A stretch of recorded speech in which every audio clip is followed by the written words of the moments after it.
MBG itu ibaratnya kereta, tapi kereta yang gede, kereta yang gede dan panjang, karena anggaran itu sangat besar, Ya. dan kereta ini udah jalan. Otomatis kalau kereta ini mau dirubah atau di stop, ibaratnya kereta kenceng gede mau di stop, Pak. Gimana jadinya? Halo, aku Arsa Maulana and welcome to my podcast channel. Hari ini guys, aku semangat banget karena tamuku ini sangat masih muda kayak aku ya. Jadi, langsung aja kenal dulu. Mas Edo, Siap. gimana kabarnya? Alhamdulillah, Sehat ya? Mas Rasa sehat. Mas, Selalu gimana? Sehat. Sehat ya? Oke, jadi kenapa aku undang Mas Edo sama Mas Kavitan? Iya. Sorry, Mas Kavitan. Oh ya, sebelumnya boleh kenal dulu. Mas Kavitan Edo ini dulu ya? dari kampus Dulu mana? ya. Kampus mana? Ya, mungkin salam kenal teman-teman semua. Aku dari kampus AIR. Air apa itu Mas? Air itu Mas. Unair. Surabaya. Surabaya. Iya, Surabaya ini Mas Edo ini ya. Iya, jadi saya dari Unair, kebetulan dari Surabaya gitu. Oke. Manusia biasa. Kembali ke Solo. Oh, bukan. Sorry. Beda-beda. Orang sipil biasa. Oke, kalau Masnya. Ya, halo kawan-kawan. Sama juga saya orang sipil biasa. Nama saya Kavitan. Saya bedanya sama Mas RD mungkin saya dari UB. Dari UB. Iya, Jadi Universitas Surabaya Malang ya. Surabaya Malang. Surabaya Malang. Surabaya Malang. Jatim Connection ya. Tapi sekarang ini mungkin ada jabatan di kampus atau apa gitu. Mas Kavitan ada. kayaknya, Mas Kavitan. Ya, alhamdulillah saat ini menjadi mahasiswa serta menjadi wakil presiden pada saat ini. Wakil Presiden UB. Eksekutif mahasiswa. Eksekutif mahasiswa UB. UB. Betul. Udah punya pacar belum? Waduh, alhamdulillah sudah. Sudah ya? Sudah ya. Baru satu alhamdulillah. Iya, baru satu alhamdulillah. Baru satu. Baru satu. Rencana apa nih gimana? Itu lihat nanti lah. Enggak lah, satu aja lah. Satu aja lah ya. Udah Satu kayak aja makan cukup. banyak-banyak. Udah kayak makan banyak-banyak. Satu ya. Tapi masih udah punya cewek atau Kak, kebetulan kita nyantai dulu. Nanti dulu. Iya. Berarti kalau misal aku promosiin kalau maba UNER bisa kontak Edo lah ya. Bisa gitu lah ya. Bisa. Oke. Nyantai itu multi tafsir loh. Jujur. Benar. Iya, makanya. Benar. Nyantai itu maksudnya gimana kan? Jadi aku ngundang Mas Edo sama Mas Kapitan ini aku ibarat nih aku lihat sosial media Mas ya. Oke. Apalagi kita mahasiswa. Ya, Saya mahasiswa semester terakhir ya. semester terakhir. Sama semua ini ya. Iya, semester terakhir. Jadi ibarat kalau ngerebus telur, ya ini udah mateng nih. Berita di sosial media ini udah matang semua nih. Nah, sebagai mahasiswa kan apa yang udah mahasiswa pengen ungkapkan, nah, aku pengen bahas di sini gitu. Makanya Oke. aku undang Edo sama Mas Kapitan gitu loh. Oke. Kalau Mas Edo di jurusan apa? Saya kebetulan jurusan ilmu politik. Politik ya. Ilmu politik. Kalau Mas Kapitan Kebetulan saya jurusan peternakan. peternakan. Iya, peternakan. Peternakan berarti Hmm. bisa nanti bahas sumber daya apa? Pangan ya. Pangan bisa. Jadi, Oke. Salah satu peternakan yang protein dan karbohidrat katanya Oke, gitu. kita nanti bahas itu. Betul. Oke. Tapi yang aku mau bahas di sini ini Mas Edo sama Mas Kapitan. MBG Mas. Oke. Kalau menurut Mas Edo sama Mas Kapitan, Mas Edo dulu deh. Ya, Gimana? Berapa tahun ini Pak Prabowo udah menjabat? 2 tahun lah. Hampir 2 tahun ya. Hampir 2 2 tahun ini lah ya. Gimana kalau menurut Mas Edo? Terkait MBG. Hmm. Kalau terkait MBG secara Bukan MBG aja. overall Gimana ya? Overall semuanya. oke, siap. Dari segi politik, Iya. gimana cara dia memimpin gitu. Gimana Iya. Mas Edo melihatnya? Untuk Pak Prabowo bisa dibilang nilainya itu kalau kata Rocky amin ya. Amin. Amin. Artinya apa tuh, Amin, amin. Mas? Untuk joget-jogetnya. Wah. Oke, terus. Oke. Min untuk kebijakan publiknya. Oke, terus. Kenapa kok gitu? Jadi karena per hari ini aja, kemarin lah bisa dibilang itu, kepala BGN baru ganti. Lagi. Udah 2 kali ganti ya. Iya, Awalnya kan si Dadan, Ya. terus jadi Bu Nani itu. Betul. Sekarang ganti jadi Sudaryono. Betul. Ya. Itu yang pertama. Yang kedua ada juga kasus terkait kejaksaan sama Polri kemarin. Oke. Jadi ada Jampitsus tiba-tiba tersangkakan di polisi. Ya. Polisi pun tanpa penyelidikan yang jelas katanya, penyidikan yang jelas. Tapi udah dilimpahkan ke kejaksaan dan nggak tahu simpang siur katanya di kejaksaan udah nggak jadi tersangka. Iya. Jadi bener-bener sangat-sangat aneh terkait republik kita ini. Tapi akhirnya coba aku pengen membahas lebih jauh karena aku belum anak politik ya. Iya. Jadi coba lebih jauh, lebih secara historis lah bisa dibilang. Kenapa kok politik kita itu sangat-sangat nggak jelas ini kasarannya? Betul. Karena yang pertama kita itu bisa dibilang ini yang selalu tak omongin di mana-mana lah kalau lagi ada diskusi dan sebagainya tuh. Kita itu kalau bahasa Jawa itu ibaratnya pedot oyot. Apa itu? Pedot oyot itu lepas dari akar, Pak. Itu putus dari akar pedot oyot. Jadi banyak hal-hal yang kita itu berjalan bisa dibilang bukan di rel kita bisa dibilang bahkan. Atau kita belum siap untuk membangun rel itu. Sebagai contoh, kita pakai demokrasi, kita menggunakan republik, ya kan? Kita presidensial dan sebagainya. Sistem-sistem itu nggak betul-betul lahir di Indonesia gitu kan. Republik mungkin lahir di Romawi dulu, terus ya demokrasi akhirnya prosesnya panjang di daerah Eropa gitu kan. Amerika pencetus awal untuk jadi dasar negara, lahir dari revolusi Prancis dan sebagainya itu kebebasan gitu. Banyak sistem politik di Indonesia itu bisa dibilang emang copy paste dari luar negeri gitu. Apakah itu salah? Enggak juga. Karena itu mungkin memang sistem yang akhirnya secara pemikir di luar sana itu dibuat dengan menyesuaikan konteks politik di sana gitu. Dan ternyata emang itu berjalan dengan baik di negara tersebut. Nah, kita kalau mau diaplikasikan ke negara kita sebenarnya nggak masalah karena ada salah satu diplomat Singapura itu yang menarik kalau ingat namanya Kishore Mahbubani. Dia itu ngomong sebenarnya masalah di bumi itu di Indonesia di dunia lah itu nggak ada yang betul-betul baru gitu, masalah itu pasti udah terjadi di masa lalu, Pak. Manusia itu nggak berubah gitu, kita tuh sama semua gitu. Jadi solusi itu ada di masa lalu. Jadi kalau kita mau nyontoh sistem di luar historical ya. Ya, Bisa dibilang itu ya. ya. Jadi sebenarnya masalah itu ada dan kita bisa mencontoh. Cuman masalahnya adalah kita itu kayaknya emang kurang untuk betul-betul mengilhami sistem tersebut. Sebagai contoh, mungkin masyarakat kita nggak betul-betul paham sebenarnya republik itu apa sih, ya kan? Demokrasi itu sebenarnya apa? Atau bahkan kemarin itu aku sempat ketemu sama Sabra, anaknya Cak Nur. Wow. Dia itu bahas terkait cuaca. Cuaca ya. Jadi dia itu ngomong lah bahwa ya bisa jadi emang cuacanya politik kita itu nggak baik karena dari sistemnya udah nggak oke. Sebagai contoh, kalau di ilmu politik itu namanya ada konsep path dependence, keserangkaian jalur. Jadi kenapa kok akhirnya muncul demokrasi di luar? Mungkin lahirnya pertama karena dia itu dulu sistemnya kerajaan. Karena sistemnya kerajaan dia tuh sering perang dulu mungkin kan. Akhirnya karena sering perang muncullah sistem dari Thomas Hobbes gitu mengajarkan bahwa negara itu harus jadi kayak Leviathan. Jadi gurita yang benar-benar bisa mengatur semua karena manusia itu homo homini lupus. Manusia itu serigala. Serigala antar satu sama lain. Akhirnya butuh kerajaan yang kuat. Nah ternyata kerajaan terlalu kuat itu ternyata kebanyakan menindas gitu. Nah, akhirnya muncul Jacques Rousseau. Jacques Rousseau itu mengajarkan ada namanya general will, itu bisa dibilang bibitnya demokrasi lah. Bahwa general will itu ya keputusan publik itu harus didasarkan pada keinginan publik. Keinginan publik. Ya, Karena kalau nuruti kerajaan aja gitu ya repot gitu ibaratnya gitu. Menindas soalnya. Nah dari situ akhirnya mulai pelan-pelan akhirnya John Locke, Jacques Rousseau itu ya melahirkan Res Politica, gitu. Terus akhirnya melahirkan ada Immanuel Kant mengajarkan moral politik dan sebagainya. Terus akhirnya muncul Karl Marx gitu ya, untuk mengajarkan bahwa oh ternyata kita itu juga udah demokrasi sebenarnya melahirkan kapitalis dulu, bapak kapitalis kan Adam Smith gitu ya. Nah akhirnya dia melihat oh ternyata demokrasi itu nggak menjamin keadilan gitu. Ternyata masih banyak orang-orang yang jadi buruh di pabrik seseorang yang nggak diberikan kelayakan hidup. Akhirnya muncul Karl Marx dan sebagainya. Nah, akhirnya masyarakatnya itu mengikuti perubahan-perubahan pemikiran ini karena sesuai dengan cuacanya, karena sesuai dengan kondisinya. Sesuai dengan relnya berarti ya. Sesuai dengan relnya. Indonesia nggak ada rel seperti itu. Kita nggak ada rel, nggak ada keserangkaian pikiran untuk menjelaskan demokrasi kenapa kok layak di Indonesia dan sebagainya. Nah makanya barangkali memang kenapa politik kita itu problem bermasalah hari ini karena memang kita kayaknya nggak betul-betul paham dalam bernegara gitu. Dan akhirnya itu ngaruhnya ke pejabat publik kita, cara dia menjadi negarawan gitu. Kalau orang di luar, kalau kita membayangkan kita politik paling terkenal itu ya, itu ada revolusi Prancis namanya.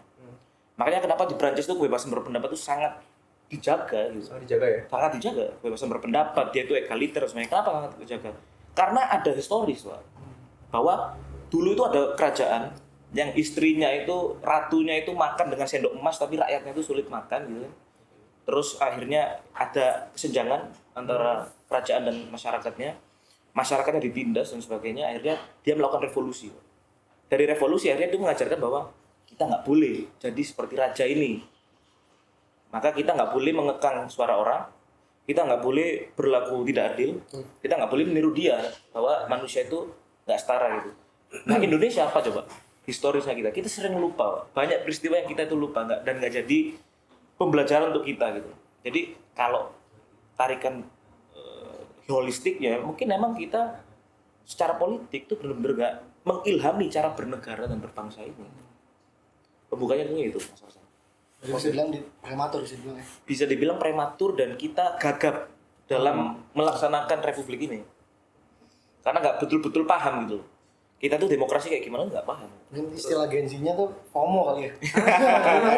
FOMO sama negara lain, negara bisa ke sini kalau comot aja lah coba. Kalau itu di bidang politik, kalau kemarin kalau di bidangku perhiasan, FOMO orang beli emas. Gitu kan? Masuk ya. Nah cuman akhirnya kalau FOMO-nya itu diikuti dengan bisa dibilang riset dan karena ini urusannya publik tuh harus juga dicerdaskan. Iya betul. Itu oke. That's it. Itu. Nah kita kurang di situ. Kurang ya. Kurang di situ. Kalau Mas Kabir Ya, sebenarnya karena aku anak peternakan ya, dan kalau kenapa aku bisa duduk di sini sebenarnya setelah aku pikir-pikir aku berani mengambil ini karena Prabowo Subianto, Gibran Rakabuming juga itu mengambil banyak hal terkait pangan untuk cita-cita Indonesia selama 5 tahun ke depan kan seperti itu. Ya. Nah, banyak banget kayak Kampung Nelayan Merah Putih, terus juga ada swasembada pangan, proyek strategi nasional, MBG, jadi peternakan dan sebagainya. Tapi yang jadi permasalahan tadi Indonesia ini mungkin tadi secara politik Mas Heru udah sampaikan. Kalau bisa aku sampaikan mungkin kalau ngomongin bahasa peternakan ini bisa dibilang kita tuh kalau telur tuh ibaratnya kita ngambilnya cangkangnya doang kali ya. Iya, prinsipnya kita ambil gitu. Jadi kita comot bagaimana implikasi, bagaimana tampak luarnya dari revolusi Prancis, dari revolusi Rusia juga, SAR dan sebagainya. Itu kita cuma lihat dari situ aja dan hasilnya tuh ini, maka diambil sama Indonesia. Nah, sehingga apa? Sehingga perkembangan masyarakatnya secara empiris itu tidak didapatkan, secara pengalaman tidak didapatkan, sehingga ya betul tadi kita akan gagap. Nah, cuman selama 2 tahun ini tadi pertanyaannya bagaimana ini 2 tahun Prabowo menjabat, harapannya 2 tahun Prabowo menjabat bisa dibilang sangat amat banyak informasi yang bisa kita bahas, tapi kebanyakan. Wow, kebanyakan. Tapi kebanyakan. Ibarat ranking tuh dari kelas S sampai kelas E itu ada. Ada. Bahkan hal-hal yang seharusnya bisa jadi kita bahas, kita tuh bingung bahas mana dulu gitu. Tiba-tiba ada jump terus Febri tadi disampaikan kan. Padahal masalah MBG nggak selesai. Masalah yang lain-lain nggak selesai. Proyek strategi nasional nggak selesai.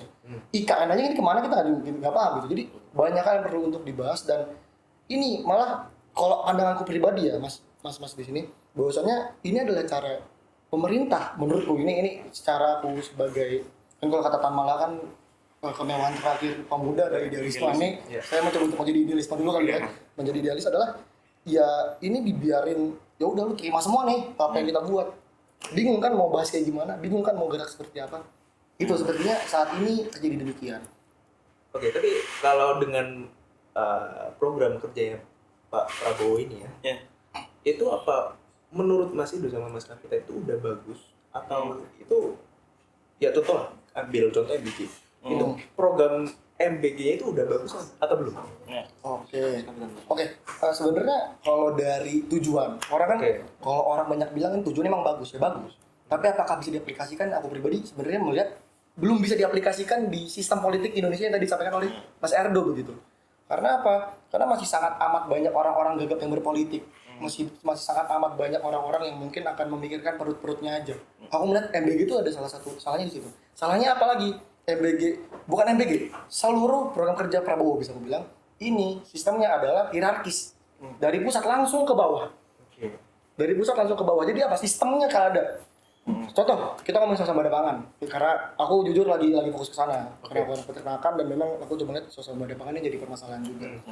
Secara implementasinya, siapa yang diberdayakan? Diberdayakan adalah TNI dan Polri.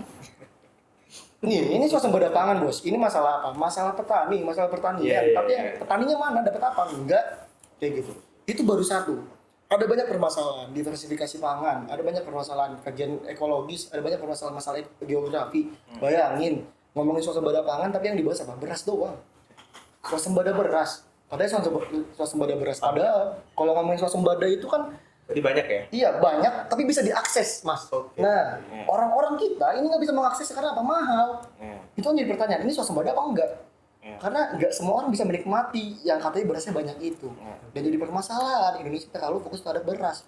Padahal kalau ngomongin swasembada, kita hanya fokus pada satu komoditas, itu sama aja bohong.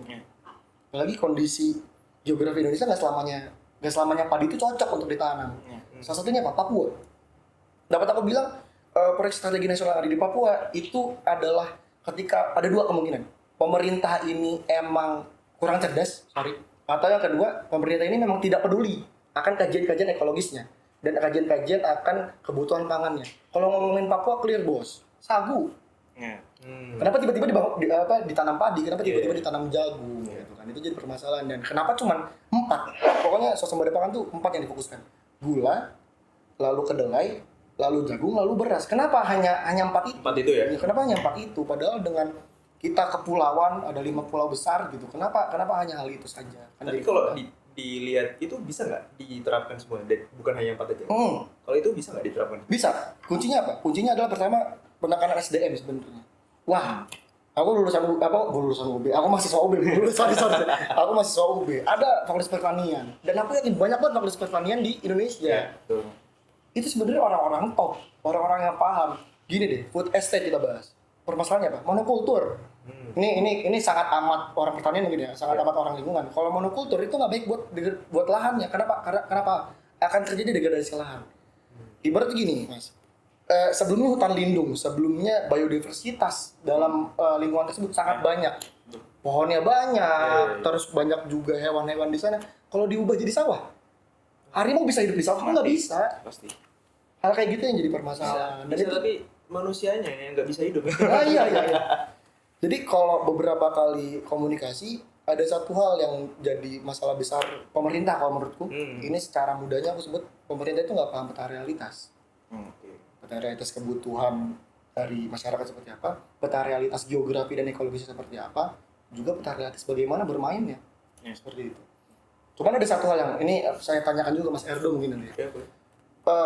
Mengapa pada akhirnya Prabowo ini sangat amat berdayakan TNI Polri? Apakah memang tidak percaya terhadap pemerintah di provinsi ataupun daerah? Kan bisa seperti itu kan? Jadi kenapa TNI, kenapa Polri, kenapa nggak coba? Gimana tuh Mas itu? Iya. Gimana tuh? Jadi pertanyaan nih. Kenapa kau pakai TNI Polri? Yang pertama Prabowo TNI. Oke. TNI otomatis manusiawi lah. Iya.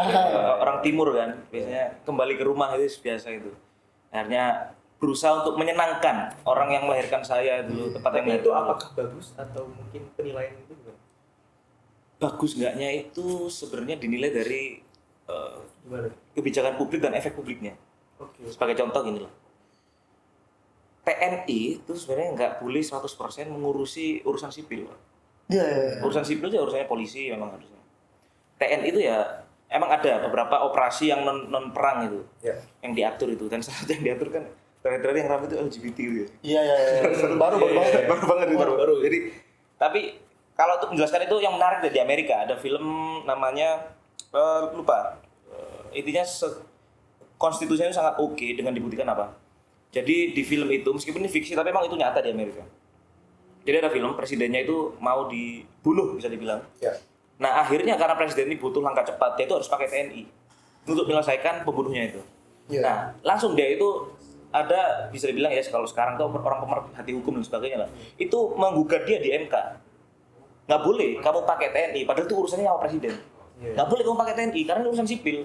Jadi konstitusinya itu sekuat itu untuk nggak dilanggar itu di Amerika itu. Jadi makanya akhirnya dicari langkah konsensus tengahnya adalah ya udah pakai polisi, pakai FBI waktu itu untuk menyelesaikan persoalan itu. Nah harusnya Indonesia harus niru kayak gitu juga, karena TNI itu bisa dibilang ya sistemnya komandois. Sangat aman. Kalau komandois itu otomatis kalau di lingkungan demokrasi itu nggak bisa berjalan dengan baik. Betul. Itu. Jadi ada buku Samuel Huntington, bukunya itu di 1960-an kalau saya lupa namanya. itu membahas terkait kalau TNI itu mengurusi urusan publik di alam demokrasi, itu akan merusak demokrasi. Akan merusak demokrasi. Karena akhirnya ya terbukti sekarang. Gimana demokrasi gitu. Itu. Dan kenapa kok Prabowo pakai TNI? Yang pertama itu ya balas budi kayaknya. Itu. Yang kedua, secara praktis ya. Karena di zaman rezim sebelumnya itu memakai instrumen Polri. Sebenarnya yang sekarang yang dipakai itu TNI. Makanya kenapa kok ada isu Febriansyah itu Febri rumahnya dijaga TNI, Pak. Iya kan? Betul. Dan yang nangkep dia siapa? Yang mau menyelidiki urusan dia Polri. Jadi pertarungannya sekarang TNI Polri gitu kan. Apa berarti itu internal berarti? Ya bisa dibilang persoalan internal dan bisa dibilang sebenarnya kalau saya mau berusaha membaca alam pikirnya Prabowo, dia itu melihat mungkin memang banyak korupsi dan dia melihat orang yang bisa diajak untuk kerja dengan gratis dan mau cepat itu memang kayaknya dia melihat pakai TNI karena dia merasa dirinya kan jiwa korupsinya tinggi dan dia TNI mungkin cinta banget ke negara gitu kan. Tapi faktanya kan sebenarnya itu kan buat bagi-bagi jatah aja gitu. Karena polisi udah terlalu dienakkan gitu mungkin gantian sekarang waktunya TNI. Gitu. Tapi ternyata polisinya terlalu kuat. Nah, aku mengutip omongannya Prof. Zainil Arifin Mokhtar dari UGM, dia tuh ngomong gini. Jadi persoalan di Republik sekarang ini masalah TNI Polri itu karena di zaman rezim sebelumnya Polri itu terlalu kuat, kewenangannya sangat kuat, banyak dipakai itu. TNI bisa dibilang itu diparkir gitu. Nah, Prabowo berusaha untuk ibaratnya itu menyeimbangkan lah. Karena kata Prof. Zainil Arifin Mokhtar ya. Tapi mengimbangkannya itu bukan menurunkan kewenangannya Polri dan kekuatan Polri, tapi menaikkan kewenangan dan kekuatan TNI juga. Kalau sama-sama kuat dan ini ada pertarungan, ya jelas bertengkar. Jelas crash. Jadi ya PR-nya kenapa kok akhirnya Pak Prabowo itu pakai TNI ya karena itu yang bisa mungkin tanda kutip dipakai dan itu yang memungkinkan untuk menjalankan tugas dia. Dan yang menjadi pertanyaan, kenapa kok Pak Prabowo juga pakai kejaksaan gitu? Ada yang ngomong lah, Febri itu kan orangnya Prabowo untuk menangkap koruptor gitu. Karena apa coba? Karena TNI nggak bisa ngurus proses hukum, Bos. Oh iya. Otomatis kalau dia butuh untuk menangkap seseorang, untuk memproses hukum orang ini, dia nggak bisa pakai Polri. Iya. Dan ada yang ngomong KPK juga kan juga satu barisan sama Polri lah. Otomatis yang dipakai siapa? Kejaksaan. Makanya kenapa kok kejaksaan paling dijaga sama TNI ya? Jadi intinya adalah kenapa kok Prabowo pakai TNI ya karena itu yang bisa dipakai sama Prabowo. Meskipun kayaknya ya di TNI juga ada faksi-faksi ya mungkin ya. Cuman yang pasti ya karena itu. Tapi menurut Mas Ido sama Mas Kapitan ya, MBG ini kan udah 3 kali ya udah ganti kepala bagian. Itu apakah dengan terus ganti itu apakah bisa memperbaiki suatu sistem dari apa ya dari misal pusat ke bawah gitu loh? Apa ya udah ganti aja terus? Yang sebenarnya yang menarik gitu ya kalau bahas masalah ganti itu. Ada senior yang ngomong MBG itu ibaratnya kereta. Tapi kereta yang gede. Kereta yang gede dan panjang. Karena anggaran itu sangat besar. Dan kereta ini udah jalan. Otomatis kalau kereta ini mau dirubah atau di stop, ibarat itu kereta kencang gede mau di stop, Pak. Gimana jadinya? Jadinya kayak kemarin MBG ada beberapa yang di stop, ada yang beberapa di evaluasi. Yang tidak bukan anak SD-nya. Tapi yang tidak siapa? Pemilik dapurnya. Jadi apakah akhirnya bisa diselesaikan? Ya kata-kata optimisnya mungkin bisa aja. Bisa aja ya. Cuman apakah rasional? Susah kayaknya. Susah. Karena bayangin Pak, kepala pertama itu korupsi 1 M sehari itu. Aduh itu kan sangat-sangat betul sih disayangkan gitu. Dan sistem yang udah dibuat sama dia apakah langsung dirombak itu bisa? Bukan mustahil, tapi susah Pak. Kayak kereta besar diberhentikan gitu. Kalau aku lihat baca di komen-komen ya, kan aku juga mungkin masih belajar ya, mungkin melihat berita politik atau apa. Mungkin MBG ini bisa dihilangkan ya? Wah. Misal nih ada apa gitu, ada usul apa gitu, MBG ditiadakan gitu. MBG itu salah satu program yang paling prioritasnya Prabowo. Prabowo itu bahkan ya dengar dari ya pernah dengar lah. Salah satu program kerja yang nggak boleh diotak-atik sama siapapun itu MBG. MBG karena apa? MBG itu udah jalan, janji politiknya, dan itu akan menjadi modal politik di 2029 nanti. Otomatis kalau berhenti Pak, Ya itu kereta gede ya, udah kenceng ya, Iya. tabrakan Pak. Iya sih. Kalau diberhentikan tuh kecelakaan besar Pak itu Pak. Saya kereta udah kenceng nih mana? Udah kenceng Pak. Udah kenceng banget Gede lagi kargo itu Iya, bawa iya. tank tentara aja Pak. Iya, Udah nggak iya. bisa Pak, udah nggak bisa. Udah nggak bisa ya? Susah. Tapi kalau kita coba untuk ambil pikiran Prabowo mungkin ya kalau diriku pribadi, itu kan ibaratnya ya kita kasih tahu ya janji politik pertama. Iya. Selama kampanye yang paling digaung-gaungkan itu, Hmm. selama debat yang dibahas-bahas itu, Iya. selama pidato yang dibahas-bahas itu, tiba-tiba diberhentiin malu.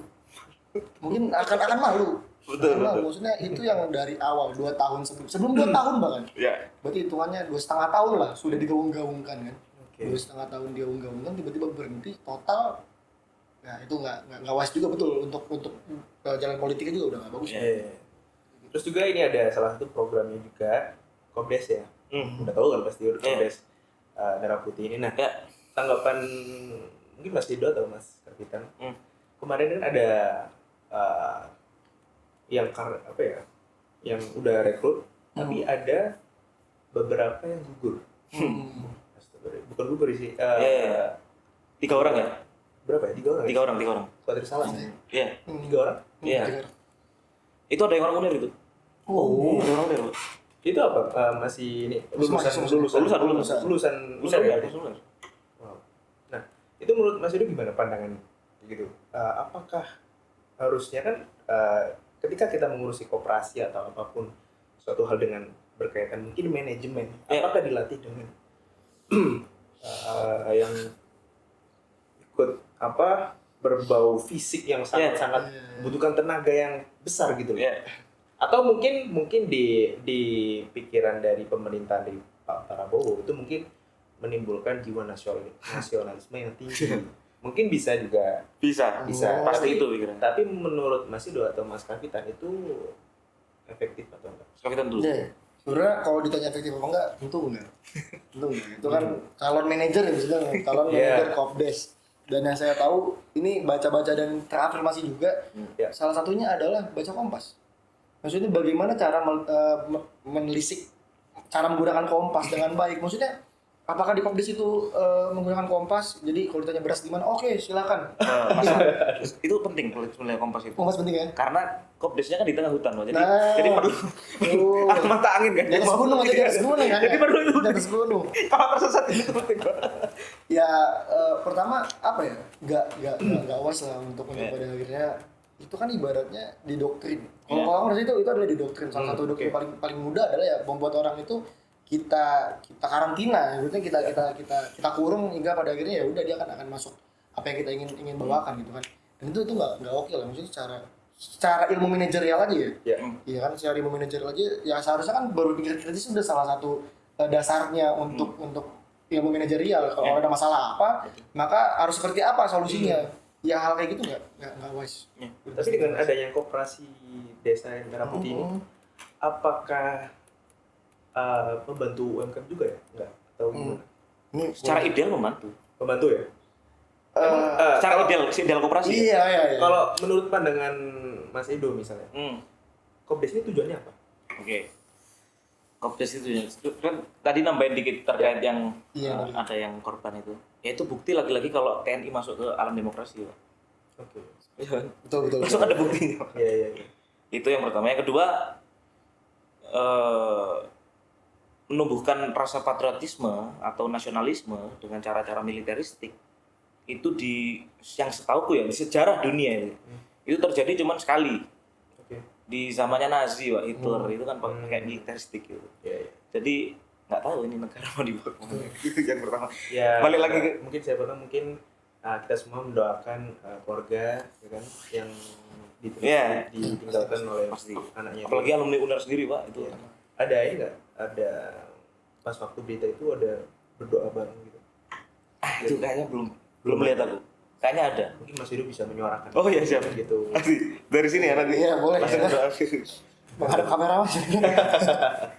Oke, lanjut. Iya, terkait koperasi Desa Merah Putih. Koperasi itu menurutku ya sesuai apa yang diomongkan sama Muhammad Hatta. Koperasi itu soko guru ekonomi bangsa kita. Jadi koperasi itu ada salah satu orang yang membuat buku terkait koperasi. Salah satu pencetusnya itu bisa dibilang ada ada dua aliran, cuman yang pertama itu ada prinsip Rochdale itu di Inggris yang pertama. Sama yang satu itu lupa intinya. Jadi di Rochdale itu ada satu desa di Inggris itu dia itu ada beberapa orang, 12 orang beberapa gitu. Dia itu hidup di zaman industrialisasi. Dia itu buruh pabrik gitu. Dan dia ngeliat dia jadi buruh pabrik ini kerjanya itu kalau sekarang kan 9 to 5 ya. Kalau itu kerjanya mungkin 12 atau 20 ya tuh 20 jam per 5 hari gitu. Iya, jadi ngawur lah dulu kan buruh pabrik. Akhirnya dia merasa ya kayaknya kita nggak layak hidup di jadi buruh pabrik. Akhirnya dia balik ke desanya membangun wilayahnya dengan menggunakan konsep demokrasi. Itu ngajak warga desa untuk ayo kita buat usaha bareng. Terus mungkin kita bisa beli usaha yang kita buat ini, keuntungannya nanti akhirnya bisa kita bagi rata. Jadi koperasi secara simpel adalah demokrasi ekonomi. Jadi ekonominya tidak sentralistik atau kapitalistik, tapi demokrasi ekonomi. Keuntungannya itu dirasakan sama semua orang, manfaatnya dirasakan sama semua orang yang ikut menjadi anggota koperasi itu. Itu sesuai prinsip Rochdale. Kalau yang ada sampai bertahan sampai sekarang, koperasi yang paling gede itu ada di Spanyol, namanya Mondragon Kooperatif ya. Koperasi Mondragon di daerah Mondragon sama. Ada misionaris datang ke Spanyol ke Mondragon itu. Dia ngelihat warga masyarakatnya itu masih banyak yang miskin. Akhirnya dia ingin menghidupkan ekonominya masyarakat itu dan membuat koperasi dengan mengajak 100 orang pertama urun dana, dia mau membeli pabrik, akhirnya berjalan sampai sekarang ada universitas, peternakan, sembarang macam. Supermarket kayak koperasi dari Semarang itu juga ada. Tapi bedanya apa? Bedanya kayak diomongin Kafikan tadi. Koperasi Merah Putih pembentukannya sentralistik, sistemnya militeristik. Sedangkan koperasi itu sesuai prinsipnya Muhammad Hatta itu demokrasi ekonomi, Pak. Secara abstraksi, secara ide itu udah keliru. Betul. Harusnya koperasi itu dibangun dengan bersama-sama kolektif warga masyarakat di situ. Jadi warga itu bisa ikut turut wajib jadi anggota. Ada produk yang dijual di situ ya. Harusnya gitu. Harusnya gitu ya. Tapi kalau nyatanya gimana? Nah, jadi saya kurang mengikuti kalau dikit bentar ya. Iya. Jadi apakah koperasi itu bagus? Aku secara orang politik, permasalahan ekonomi kita, solusinya itu koperasi. Berarti udah bagus programnya ini ya? Harusnya bagus. Ya. Sebagai contoh kemarin ada Menteri Koperasi ngomong, koperasi sekarang udah bisa ngurus batu bara. Saya pribadi setuju, Pak. Banyak yang komen nggak setuju, mungkin karena dia nggak paham koperasi. Nah itu salah satu PR pemerintah harusnya memahamkan. Kenapa aku setuju kok koperasi mengelola batu bara? Ya. Bayangkan selama ini batu bara, kelapa sawit, kepemilikannya cuma satu orang. Dinikmati satu orang. Ya. Bayangkan kalau itu diurus sama koperasi, yang anggotanya itu warga desa sekitar. Otomatis yang kaya siapa? Banyak. Warga desa sekitar. Betul. Dan karena warga desa sekitar yang mendapatkan hasilnya, yang mengelola, otomatis kalau ada kerusakan lingkungan, dia yang mendapatkan dampaknya ya. Otomatis itu nggak mungkin warga desa melakukan kerusakan lingkungan. Ya. Jadi secara konsep bagus. Cuman apakah pelaksanaannya sesuai keinginan? Ya itu tadi, Pak. Udah sentralistik, militeristik. Tapi kalau menurut Mas Hidup, bisa nggak diimplementasikan? Apa yang idealnya koperasi? Ya. Sangat amat bisa, tapi permasalahan tadi SDM-nya nggak nutup. SDM-nya ya? SDM. Jadi kalau kita ngomongin secara bahasa, koperasi itu kan kooperatif. Jadi ya bagaimana masyarakat desa, kita paham nih potensi lokal kita ini, masalah kita ini, kita harus seperti apa. Itu tadi Mas Ardo juga paham, maksudnya itu hal yang paling baik secara sebagai ilmu politik, secara ekonomi Indonesia paling baik adalah koperasi. Begitupun yang saya baca dari setiap buku sosial ekonomi di peternakan, sosial ekonomi di masalah pangan. Semuanya adalah jawabannya akan selalu koperasi. Karena apa? Ya warga desa, kita ngomongin koperasi. Misal, let's say kita ngomongin peternakan karena basic peternakan, susu ngomongin koperasi susu aja. Iya. Ya kalau susu kita jual satu, nggak akan selalu dimakan oleh orang-orang yang di atas. Jadi kalau kita bersatu, susunya kita kumpulkan, itu akan lebih mahal dan akan lebih berkualitas susunya. Karena apa? Karena kita punya akomodasi, kita punya koperasi, kita punya modal yang bareng-bareng, hal itu. Cuman yang masalah sekarang tadi SDM tadi satu, tapi masalahnya SDM sekarang apakah ada? Jadi Mas Edo juga sempat mengatakan ini. Apakah ada panutan terkait koperasi ini? Belum ada panutan, sama sekali belum ada. Dan jadi masalah sekarang koperasi peninggalan zaman orang-orang dulu yang mungkin sekarang kan kalau di desa adanya BUMDes itu biasanya bawahnya ada koperasinya. Koperasi sekarang isinya apa? Orang-orang yang mencoba untuk mengambil sebagai ketua koperasi. Jadi bukan kooperatif, malah kompetitif. Jadi bukan koperasi jadinya, kompetisi itu jadinya. Kayak gitu. Jadi ya itu perlu untuk pendidikan tadi.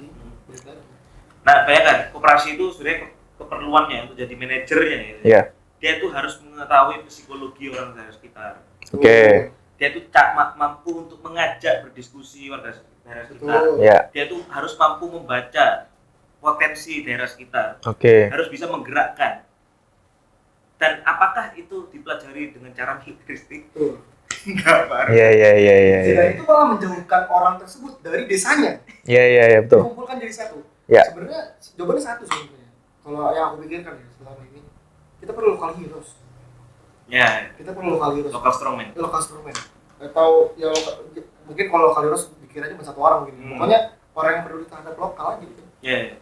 Itu yang kayaknya kalau kooperasi itu juga perlu dipantik oleh satu orang ini dapat meng-engage, Oke. dapat meng-influence. Nah, Iya, itu iya. penting. Tapi kalau menurut Mas Hidu sama Mas Kapitan, yang paling penting ini apa? Pak Prabowo ini yang harus dibenahi ini apa? Apa dari segi internalnya dulu atau apa itu? Ini saya bertanya sebagai orang awam ini ya. Sebetulnya sangat banyak. Kalau kita keluar dulu nih dari permasalahan MBG ataupun kooperasi Iya. putih, pertama masalah omongan di publik, Ya. komunikasi di publik. Terus kedua mungkin internal di pemerintahannya sendiri. Tapi yang paling bawahnya, yang paling dasarnya menurut saya pribadi itu sebenarnya ya bagaimana proses dia untuk mengambil atau menjalankan program kerjanya. Oke. Jadi gini, kalau cerita ya di Malang, ini real. Saya menemui sendiri. Ada pada saat itu saya kebetulan eksekutif mahasiswa itu sendiri lagi ada pengabdian. Mungkin di desa, nggak usah kita sebut lah, mungkin Kabupaten Malang bisa dibilang, Kabupaten Malang Ujung. Nah, desa ini cerita, Mas, ini kepala desanya, Mas, uang kita tuh dipangkas habis Oke. untuk koperasi Desa Merah Putih. Hmm. Jadi dari awalnya 1,1 miliar anggaran desa menjadi 300 juta. Oh. Jadi itu udah 700 Iya. lebih. Iya. 700 juta lebih untuk koperasi Desa Merah Putih. Dan yang saya paham juga ini coba untuk dikoreksi lagi mungkin sama Mas Yado ini. Koperasi Desa Merah Putih itu mewajibkan desa untuk menerima Oke. dengan anggaran desanya. Makanya tadi 700 juta itu ya anggaran desa. Nah, kalau permainan pemerintah seperti apa? Setelah diambil anggaran desanya, ditawarin loh. Mau nggak nih ngambil kampung nelayan Merah Putih? Oke. Ini terjadi di Malang. Kampung nelayan Merah Putih. Dapat berapa anggarannya? Yang saya dengar dari kepala desa, Ya. 17 miliar. Oke. Udah di desa tersebut. Jadi ini ada permainan psikologis politik dari orang-orang di pusat terhadap orang-orang di desa. Ini juga permainan partai menurut saya pribadi untuk memastikan partai-partai yang oposisi yang menang di grassroots ini menjadi nyaman akan koalisi yang sekarang. Iya. Itu di MBG terjadi demikian. Dapur-dapur banyak orang oposisi pun megang dapur, setahu saya, dan banyak itu di Malang seperti itu. Itu satu. Lalu masalah yang kedua, masalah koperasi Desa Merah Putih ya tadi masih menggunakan TNI Polri. Jadi ada satu cerita di desa Kabupaten Malang lagi, desa Kabupaten Malang. Ini desa ini mengeluhkan, ini beda desa. Desa ini mengeluhkan, Mas, kita ini sama sekali nggak dikoordinir, nggak ada musyawarah desa untuk pembangunan koperasi Desa Merah Putih. Tiba-tiba H-3 TNI datang, ngelihat satu lahan, langsung jadi. Langsung jadi? Hari ketiganya jadi. Wow. Kayak ini ya, sulap ya? Iya. Sangat amat sulap. Itu jadi permasalahan. Oke. Musyawarah desa itu kan perlu untuk Iya. apa? Ya namanya koperasi, Bos. Iya. Perlu koperasi. Iya. Jadi semuanya harus paham. Dan keuangan ini kan harus transparan dan kekeluargaan. Salah satu asasnya ada kekeluargaan. Ini Iya. kekeluargaannya di mana? Iya. Oke. Nah itu yang kedua. Yang ketiga, masalah penguatan potensi lokal itu paling jadi masalah menurutku pribadi. Betul. Sebagai orang yang berada di peternakan, ya ibaratnya itu kekuatan orang desa bisa dibilang. Iya. Peternakan dan sebagainya, penguatan potensi lokalnya ada dihitung sama sekali. Sekarang koperasi di Desa Merah Putih siapa? Udah kayak Alfamart. Iya. Produknya bukan produk desa. Iya. Itu beli agen jadi agen. Well, ada berita juga kan katanya Alfamart sama Indomaret kan ini mau di ini ya? Itu Itu betul ya? ada omongan dari salah satu dewan aku. Aduh, ditutup aku. Iya, jadi Alfamart dan Indomaret itu akan didegradasi loh. nah, itu bahasanya. Untuk koperasi ini supaya lebih kuat. Nah, Kalau nggak salah saran aja kan kalau dibilang itu. Iya kalau saran Iya. untuk akhirnya koperasi merah putih bisa hidup. Oke. Terus kalau Mas Edo gimana? Ya itu balik lagi. Idenya harus diapresiasi karena emang koperasi itu jadi kunci ekonomi kita ya. Karena kalau kata Bung Hatta itu sokok guru ekonomi kita itu koperasi. Karena Bung Hatta waktu itu melihat bahwa Indonesia itu gotong royong. Betul. Oke. Indonesia itu gotong royong dan jiwanya kolektif. Iya, Otomatis iya, iya. karena jiwanya kolektif, untuk mencari mata pencariannya dia itu terbiasa tuh bareng-bareng. Dan Oke. konsep koperasi sebenarnya yang betul. Lalu ya hampir sama kayak Bung Kapitan. Yang pertama itu paradigma kita, cara berpikir kita. Paradigma kita udah terlanjur sangat-sangat neoliberal dan kapitalis. Hmm. Kita udah sangat neoliberal dan kapitalis. Kita belum terbiasa untuk memakai koperasi. Bahkan orang yang kesannya itu dari Eropa yang individualistik ya, itu yang jadi contoh koperasi paling baik Pak Mondragon itu Spanyol. Kita belum ada itu, nggak ada. Nggak ada ya itu? Koperasi kita yang paling baik nomor 1, 2, 3 itu ya.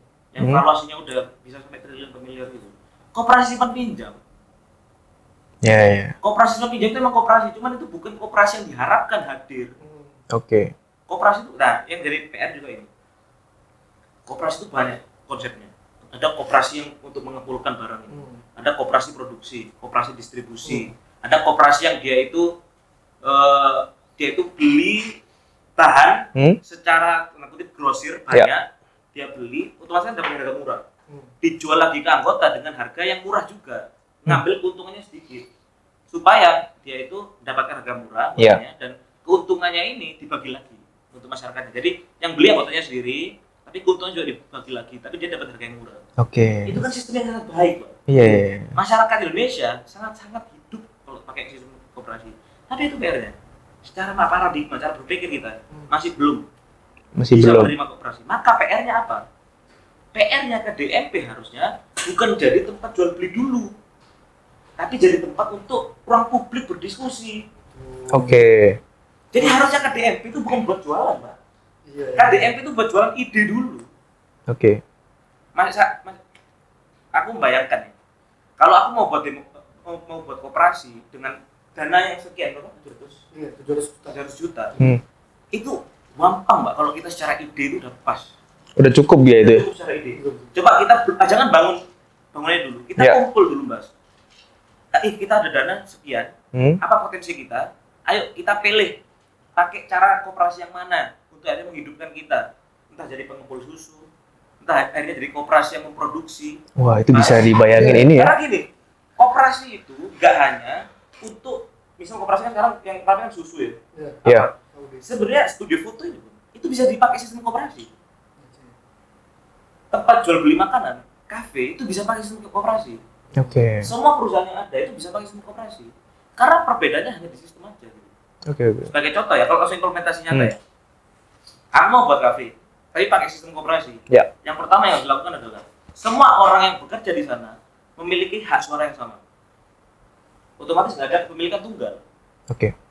Nah, karena nggak punya kepemilikan tunggal, otomatis turun bareng dia untuk membangun itu dan melalui kesepakatan bersama, akhirnya membentuk suatu sistem yang ada. Gitu. Oke. Nah, sistem yang ada ini keuntungannya nanti dibagi rata lagi sama orang yang ada. Gitu.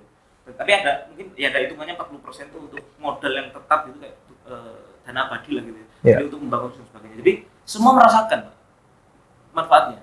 Sebagai contoh kayak perumahan. Perumahan pun itu bisa dipakai sistem koperasi. Jadi koperasi itu bukan hanya supermarket yang kayak di KDMP sekarang itu. Yang Perumahan bisa koperasi. Contoh perumahan jadi koperasi. Misal ada 10 keluarga atau 20 keluarga mau buat koperasi perumahan. Oke.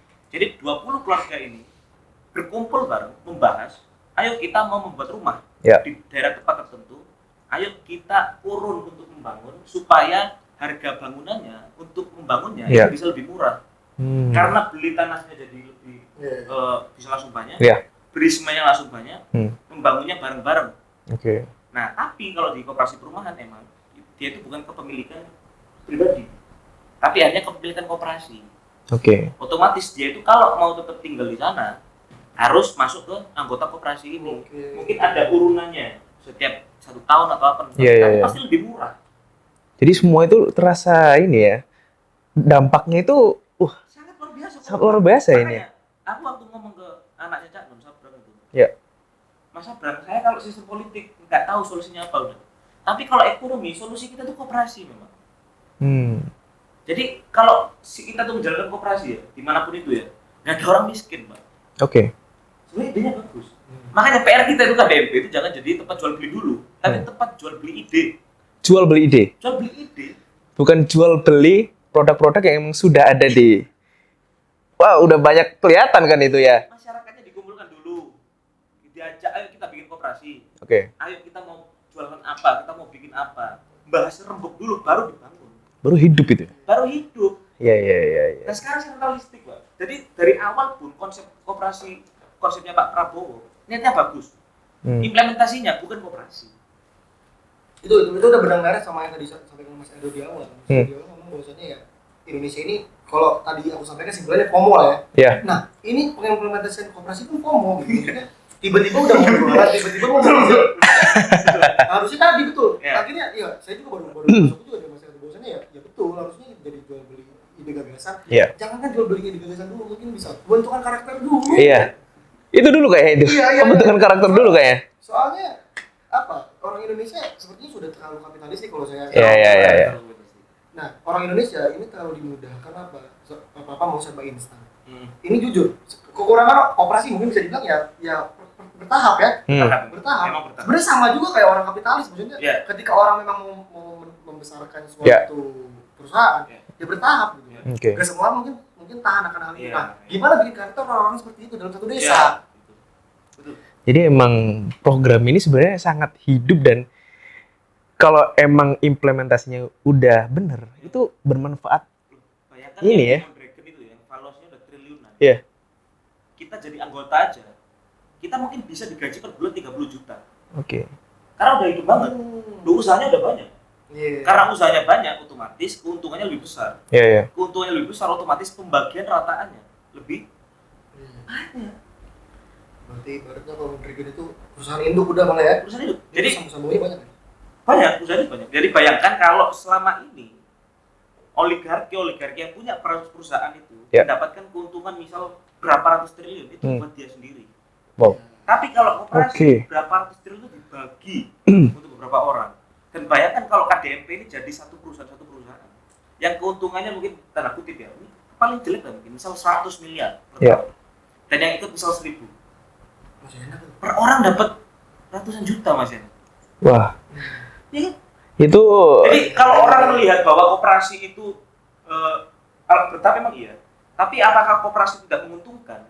Kalau dijalankan dengan baik sangat menguntungkan dan menghidupkan semua orang. Itu. Oke. Jadi itu masalah ini ya, koperasi ya. Terus kemarin saya juga lihat di Malang Mas Kapitan. Kemarin sempat Pak Prabowo kan ke ini ya, ke Malang ya. Ke Malang dan dia ada apa itu? Panen raya ya. Panen raya. Nah, itu menurut Mas Kapitan ini sepenting apa ketahanan apa ini? Pangan. Ya. Wah, kalau ngomong ketahanan pangan sangat penting sebenarnya dalam suatu negara. Sangat penting. Cuman ini pandangan pribadi terkait apa? Tadinya nih. Panen raya tadi ya. Panen raya ini pertanyaannya mana? Maksudnya oke, Bapak Prabowo mengesahkan banyak dari TNI Polri dan sebagainya, tapi euforianya nggak ada. Yang dirasakan panen raya di mana aja gitu. Maksudnya di Malang salah satunya Malang. Yang mana petani yang benar-benar kayak oh ya benar-benar dan sebagainya nggak ada. Iya. Ini bahkan jadi salah satu insight di salah satu di diskusi ini.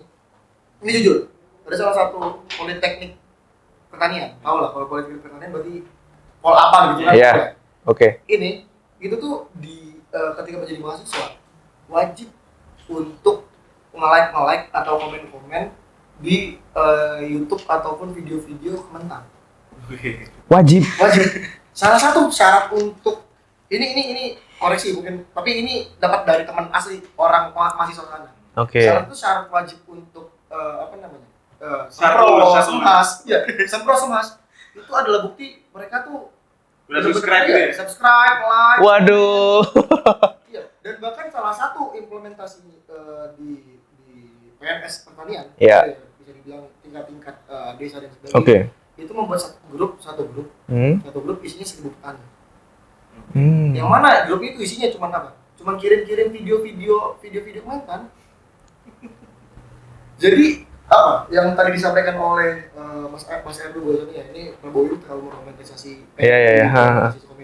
komandois gitu ya. Iya. Ya itu terjadi bahkan di ruang sipil yang mencoba untuk dijadikan komandois gitu. Bukan hanya TNI yang datang di ruang demokrasi, tapi ruang sipilnya juga dicoba untuk sejajar dengan cara kerjanya TNI seperti itu, militeristik gitu. Jadi ya makanya tadi saya sampaikan 2 tahun Bapak ini menjadi itu sangat banyak yang bisa kita bahas, saking banyak yang kita bingung. Saya banyak kalau saya setiap pagi buka HP itu, waduh, baru apalagi nih, apalagi ini gitu kan.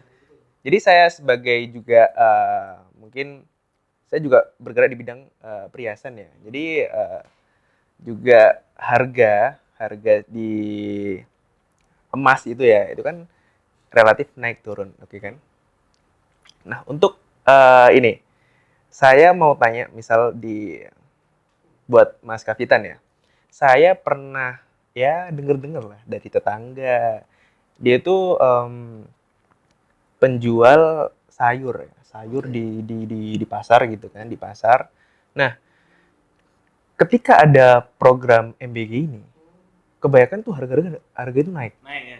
Naik itu semua. Nah, ketika harga itu naik, otomatis kadang orang cari misal, ini contoh ya, kentang atau apa, susah. Kan udah diborong oleh dapur segala macam itu ya. Ada yang satu orang mungkin, ada beberapa punya dapur gitu kan. Nah, itu gimana menurut Mas Kavitan? Itu dengan adanya gejolak harga itu gimana? Itu jadi pertanyaan di awal kan, swasembada pangannya mana? Oke, balik lagi ke situ berarti ya. Ngomongin swasembada, ngomongin ketahanan adalah masyarakat ini dapat merasakan aksesibilitasnya mudah. Oke, dari Kementan. Terbaru banget, Kementan tuh konfirmasi bahwa beras kita udah swasembada. Oke. Tapi harga beras saat ini turun. Tapi apakah semuanya dapat merasakan? Apakah itu dirasakan benar-benar turun? Itu enggak. Itu jadi pertanyaan. Nah ini satu lagi nih, jadi ntar kemana-mana nggak apa-apa ya? Apa? Ini santai nih. Salah satunya adalah klaimnya adalah kita swasembada dalam ayam atau telur. Ya. Swasembada telur. Padahal kebutuhan menjadi peternak ayam telur itu impor semua. Oke. Kita nggak punya bibit indukan ayam. Oh kita nggak punya. Nggak punya. Indukan ayam tuh yang ras bener-bener grandparents ya. Ada kalau dalam ilmu peternakan grandparents. Jadi bener-bener yang stoknya bagus ini. Iya. Stoknya itu bagus banget. Ke bawah-bawah tuh baru itu tuh dapatnya di bagian final stock, bagian parent stock, bener-bener bagian bawah aja. Oke. Itu juga apa? Yang memegang saat ini adalah salah satu perusahaan di Thailand. Iya. Karena pupuk kan salah satu. Iya. Banyak kan juga impor. Industri pangan saat ini perusahaan Thailand di Indonesia. Satu. Lalu yang kedua apa? Pakan-pakannya semua impor. Jadi kalau dibilang kita swasembada telur, iya telurnya banyak. Tapi menghasilkannya itu kita impor semua. Jadi apa? Kemandirian ekonomi kalau bisa dibilang ya. Salah satu saktinya berdikari dalam ekonomi itu nggak ada. Saat ini kita nggak berdikari. Tapi kalau ini kita sebagai masyarakat nih, sebagai masyarakat, mahasiswa juga, kita apa tindakan kita itu apa? Menurut Mas Edo ini? Apa kita hanya berbicara di media, tapi kita gak ditanggepin atau apa? Kita itu harus ngelakuin apa ini? Untuk menjawab itu secara praktis, aku itu pernah email-emailan sama salah satu profesor dari MIT. Oke. Dia ahli linguistik namanya cukup terkenal, namanya Noam Chomsky. Itu profesor linguistik, ahli geopolitik juga, suka mengkritik Amerika, mengkritik perang Vietnam Amerika. Prof Noam Chomsky itu email-emailan gitu. Iya. Aku email, Prof, bagaimana sih caranya Indonesia itu jadi nomor 1 di dunia? Di dunia ya? Di dunia. Jawaban dia itu menarik dan akhirnya membuka pikiran. There is no point to try to number be one. Trying to number be one. Yang paling penting adalah kita selalu berusaha untuk jadi lebih baik untuk keep moving on. Jadi kita itu nggak penting untuk jadi nomor 1. Yang penting adalah kita menyelesaikan masalah kita yang ada di sekitar kita ini untuk kita keep moving on, untuk selalu bisa maju. Jadi praktisnya adalah untuk semua orang yang ada di Indonesia lah, ya kamu jadi apapun di lingkunganmu itu, jadilah yang terbaik. Dan carilah permasalahan yang ada di sekitarmu dan carilah solusinya. Sesimpel itu sebenarnya. Contoh, aku misalnya politik. Ya aku misalnya cari permasalahan politiknya itu apa sih dan solusinya apa. Itu yang paling saya sangat luas ya. Yang paling simpel, kita jadi anak dari orang tua.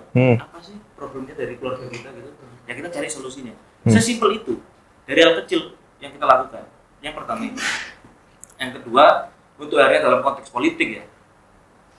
Bersuara itu penting, tetap bersuara itu penting. Sangat kayak kita alam demokrasi memang harus selalu bersuara karena ada salah satu tulisan ada tulisan artikel 2019 orang luar lupa namanya lagi. Judulnya itu Why Public Shame is a necessary part of the democracy. Jadi kenapa kok mempermalukan public shame itu perlu di dalam demokrasi supaya pejabat publik itu malu. Jadi yang paling penting di dalam politik itu sebenarnya rasa malu. Karena malu itu kompas moral di pribadi. Kalau kamu nggak punya malu, kamu nggak akan bisa berhenti. Kalau kamu nggak punya malu, kamu menjadikan anakmu jadi wapres. Kalau kamu nggak punya malu, kamu akhirnya membuat program-program yang nggak jelas dan nggak mau minta maaf dan mau mengevaluasi. Contohnya agak ngeri ya Mas Kapitan ya. Jadi rasa sesimpel rasa malu itu sangat penting untuk politik. Dan untuk menimbulkan rasa malu dia gimana? Ya kita kritik terus. Ini kalau tadi yang disampaikan oleh Mas Nando bisa dibilang kalau bahasa Gen Z-nya coachnya adalah me versus myself. Wah. Ya kalau kata bahasa yang selalu saya pahami adalah lebih baik daripada menjadi terbaik gitu. Maksudnya kita lawan diri kita aja, nggak usah lawan diri orang lain. Itu untuk kita pada akhirnya terus ambil diri dan akhirnya bisa menjadi orang yang berpengaruh di lingkungan kita, di pekerjaan kita, di tempat yang emang kita potensial. Betul. Mungkin Mas Nando adalah di politik, saya di masalah pangan dan sebagainya, masalah peternakan ya udah. Bagaimana akhirnya kita bisa berpengaruh bagi bangsa di tempat yang memang kita ilhami kan seperti itu. Itu satu.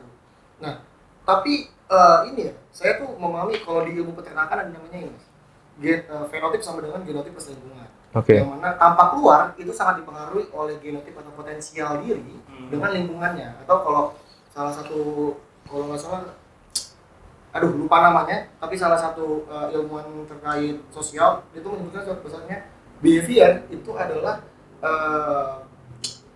pengaruh dari lingkungan dan juga karakteristik manusianya. Nah, jadi intinya intinya adalah apa? Intinya lingkungan sebenarnya. Di lingkungan ini menjadi salah satu yang menarik. Tapi permasalahannya tadi Mas Heru menyampaikan kita harus punya rasa malu. Masalahnya orang-orang yang berada di politik sekarang, bisa saya bilang, dan pemuda-pemuda yang berada di politik sekarang bisa dibilang 70% adalah orang yang tahu malu. 90% lah. 90% bahkan. Ditambahin deh. Karena orang kalau nggak punya malu, emang survive di sistem politik gitu. Yang punya malu nggak survive. Oke. Dan itu udah menjadi lingkungan. Jadi orang ya let's say kita, ya mungkin ya kita adalah orang yang bisa bilang orang zaman sekarang nyebutnya Gen Z ya. Dan baru akan kita akan mana pekerjaan kita nggak tahu. Mungkin kita akan terjun ke dunia politik. Kalau ngeliat dunia politik sekarang yang lingkungannya seperti itu, kita antara dua, mau beradaptasi atau ya udah kita jadi orang pinggiran gitu. Nah itu yang coba untuk ya gimana ini caranya kayak gimana sih sampai saat ini. Makanya tadi Mas Edo menyampaikan nggak tahu ya kalau politik Indonesia dibagusinnya kayak gimana. Aku pun seperti itu.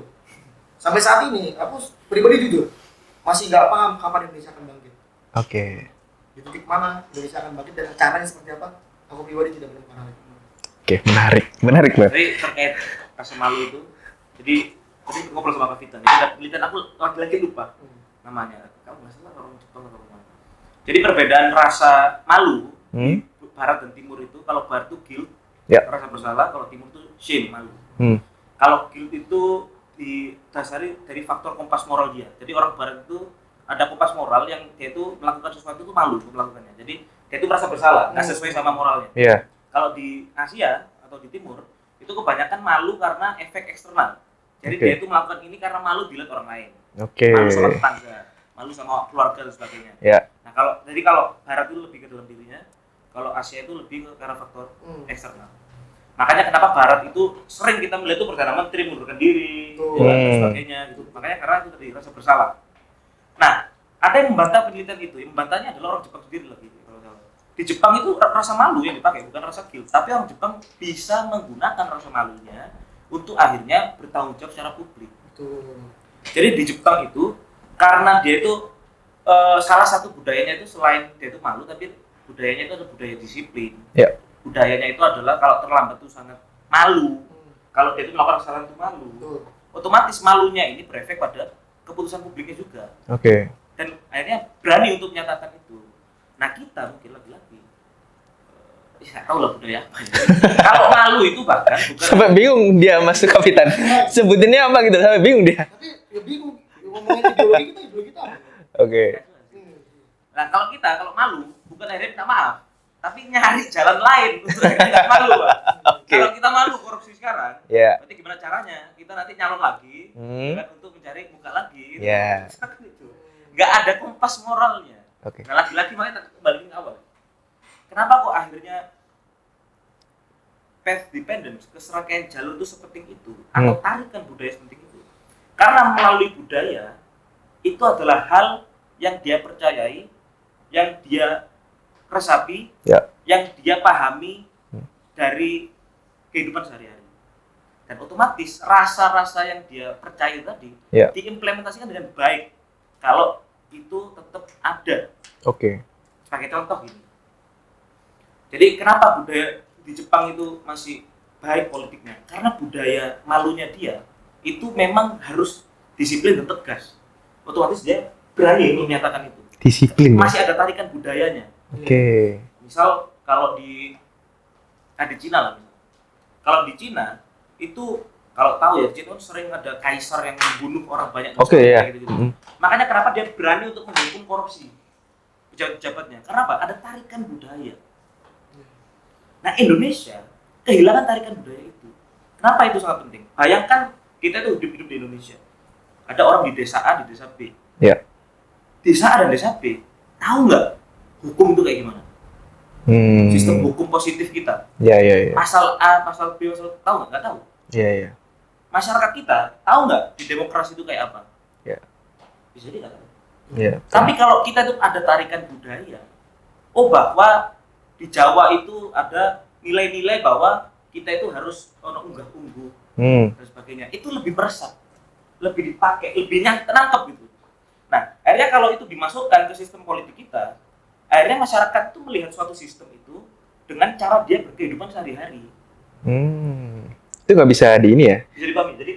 Jadi cara dia berperilaku sehari-hari itu diimplementasikan ke konteks budaya publiknya dia, politiknya dia. Otomatis kalau kita itu Berarti itu berarti hal yang harus disambungkan atau dipisahkan? Disambungkan berarti kan? Makanya ada keserangkaian jalur tadi, ada keserangkaian jalur membentuk paradigma sama karakter tadi. Oke. Karena kita tuh terputus. Kalau nggak salah di zaman Majapahit dulu ya, itu kalau ada orang terbukti korupsi dan sebagainya itu dihukum mati dan sebagainya. Nah, coba kalau budaya itu tetap berjalan. Makanya waktu di zaman Raffles itu membuat Jalan Anyer Panyandukan, Ya. ternyata yang korupsi bupati-bupati. Bupati-bupati pribumi sendiri, Pak. Londo Irun. Jadi memang itu udah jadi budaya. Oke. Nah, PR-nya adalah gimana cara kita mengganti budaya ini. Cara gantinya itu ya? Gantinya, otomatis ada dua pilihan. Jadi kalau ditanya secara politik kita cara membetulkan itu gimana? Ada dua pilihan. Membetulkan, mengembalikan ke budaya kita yang asli, atau kita membuat budaya yang baru. Dan harus berani untuk membuat budaya yang baru. Oke, menarik. Jadi kalau misal saya tarik kembali ya, mungkin tadi Mas Kapitan mungkin kalau dari Presiden Pak Prabowo itu mungkin yang diperbaiki dari segi misal komunikasinya, komunikasi ke antar. Misal di media itu dia itu harus mencerminkan bahwa sosok pemimpin yang gimana ya, membuat hati rakyat itu enggak ketika melihat. Saya tuh kadang melihat komen-komen tuh lucu. Aduh, Pak Prabowo pidato apa lagi ya ini ya? Pak Prabowo ngomong apa lagi ini ya? Jadi teman-teman saya yang mungkin ya ada pegang saham-saham atau apa, kadang turun atau apa. Kalau menurut sampai ini. Kalau menurut Mas Kapitan, dari segi komunikasi ya, Pak Prabowo ini tipenya gimana? Langsung apa namanya? Kalau TNI itu apa namanya? Ya, straight to the point atau gimana? Atau itu gaya kepemimpinan itu di Indonesia cocok atau enggak? Pertama kalau ngomongin cocok apa enggak, saya pribadi sebenarnya tetap kita tetap mencoba untuk menakar sejarah.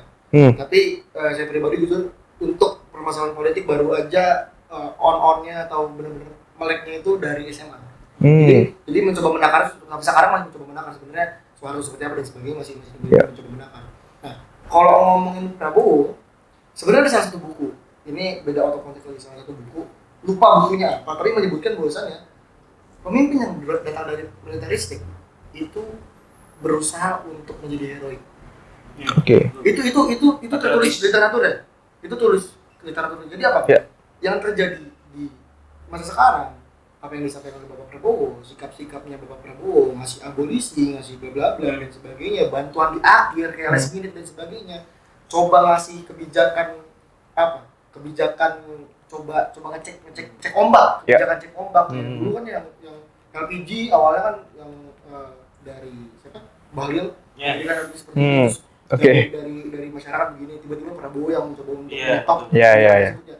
Itu heroiknya tuh mungkin berangkat dari salah satu literatur itu. Saya percaya bahwasanya ya mungkin ada keinginan dia untuk menjadi heroik seperti itu. Kalau Mas Yudi gimana? Kalau di politik itu namanya itu perilaku Mesias. Apa itu Mas Yudi? Ya, jadi Mesias itu jadi orang penyelamat gitu. Oke. Jadi berusaha terus jadi orang penyelamat. Jadi sistemnya kacau. Dia berusaha ngikutin arus publik aja terus. Jadi sistemnya kacau. Nah, yang intinya adalah yang pengen tekankan adalah kita pakai contoh aja. Negara yang maju itu contoh Singapura. Singapura bisa maju kayak gitu. Singapura itu pertama negaranya kecil. Ya. Dia itu waktu awal jadi negara itu musuhan sama Malaysia karena pecahan dari Malaysia. Terus dia itu sumber daya alamnya nggak ada. Tapi kenapa dia bisa maju? Karena pemimpinnya paham sama budaya dia. Lee Kuan Yew, presiden pertama Singapura itu ngomong, kita itu sistem politiknya Asian value. Di Singapura itu pers nggak boleh ada. Oh, nggak boleh ya di sana? Tapi tetap ada demokrasi. Oke. Pers nggak boleh ada, terus orang yang dikritik nggak boleh. Tapi tetap ada pemilihan. Ya, ada pemilihan perdana menteri dan sebagainya gitu. Ya. Tapi akhirnya dia tahu bahwa rakyatnya itu mungkin waktu itu belum siap. Oke. Belum siap dan akhirnya misalnya kita fokus ke ekonomi aja. Ya. Maksud menyampaikan gitu adalah bukan maksud akhirnya menghilangkan demokrasi di Indonesia, enggak. Tapi coba kita punya pemimpin yang paham cara keserangkaian jalur yang ada. Jadi masyarakat itu dibentuk, social engineering-nya itu paham dia. Oh, kondisi Indonesia itu konteksnya itu kayak gini. Berarti kita harus perlu melakukan A, B, C untuk ke D, E, F. Nah, Singapura itu paham betul. Akhirnya Singapura udah negara kaya, Pak. Iya.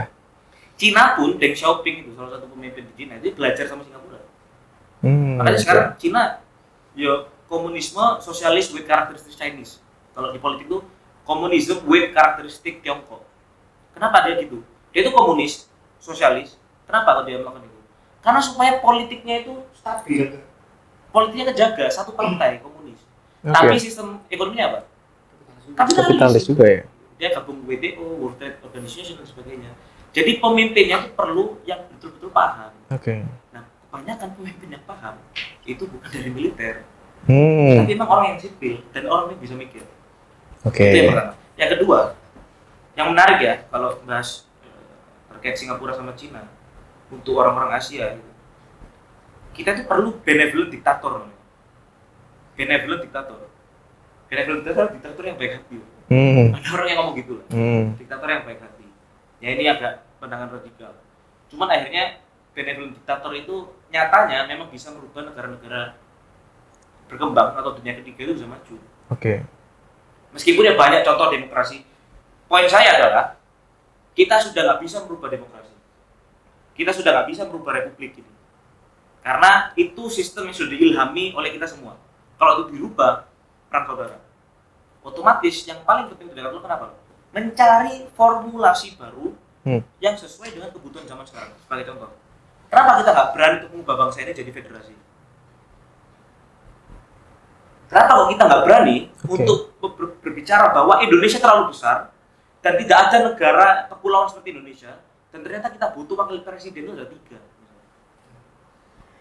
Itu Indonesia salah satu kenapa kok kita itu penting untuk ada keserangkaian jalur. Kita itu nggak berani mikir out of the box, Pak. Otomatis kita meniru terus dari bangsa luar dan nggak berani untuk menentukan bagaimana sih pemikiran politik yang sesuai sama kita. Padahal demokrasi cocoknya sama luar. Bisa Iya, aja iya. kita cocok demokrasi tapi dengan sistem lain. Presidennya satu, wakil presiden terbagi. Ada di WIB, WITA, dan Iya. WIB. Per pulau gitu. Per pulau. Pulau. Coba kalau dibikin kayak gitu. Nah itu, Indonesia, masyarakatnya itu sangat tidak berani. Jadi kalau Prabowo itu berusaha untuk menumbuhkan keberanian itu dari militeristik, nggak work. Keberanian harus lahir dari cara berpikir, paradigma yang baik, melalui pendidikan, melalui intelektual itu. Tapi ini salah satu, mungkin ini akan menggantung ya. Iya. Akan menggantung. Maksudnya tadi dari Mas Edo sudah menyampaikan sedemikian seharusnya. Tapi kalau kita coba nakar sosial politik Indonesia, itu sangat amat amburadul.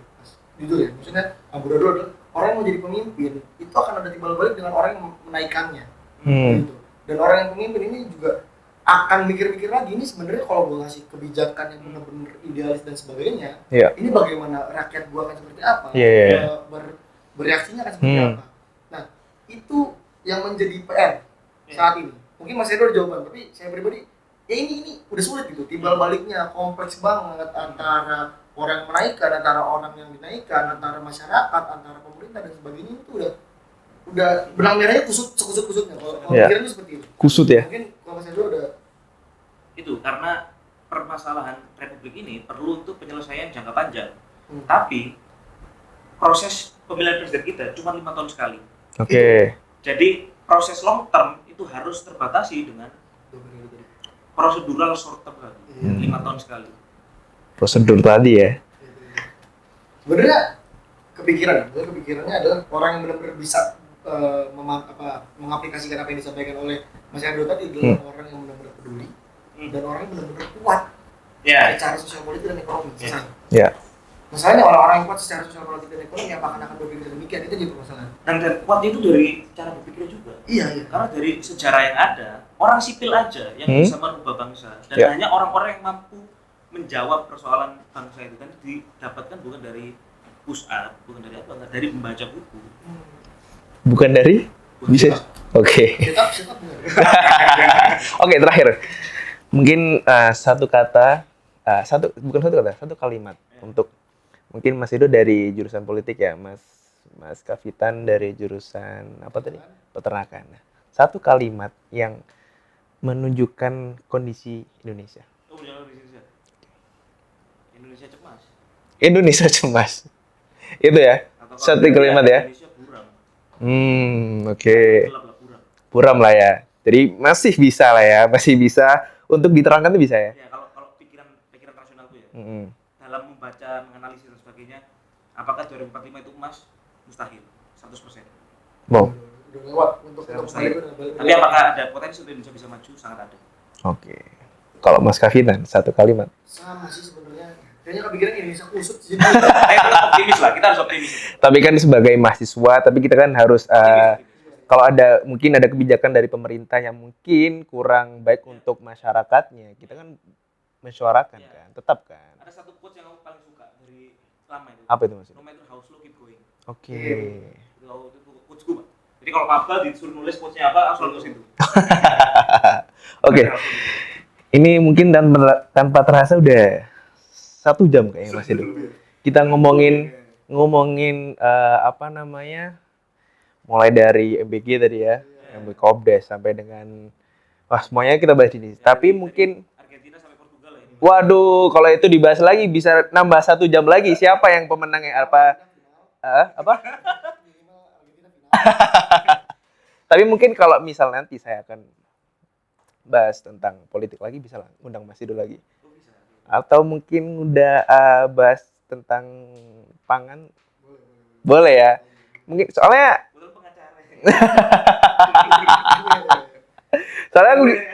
soalnya gini, kalau kita bahas suatu apa ya, kita berkomentar tentang apa yang di dalam negeri kita nggak selesai gitu loh. Kita membahasnya itu pasti ada celah-celah, kita tuh pasti terus ada. Makanya nanti mungkin nanti saya undang lagi gitu. Gak apa ya Mas Edo ya.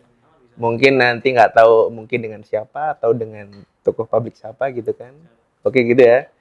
Oke, buat teman-teman yang mungkin suka emang podcast ini bahas tentang politik atau segala macam atau mungkin bisnis, follow akun ini atau subscribe, komen, dan like.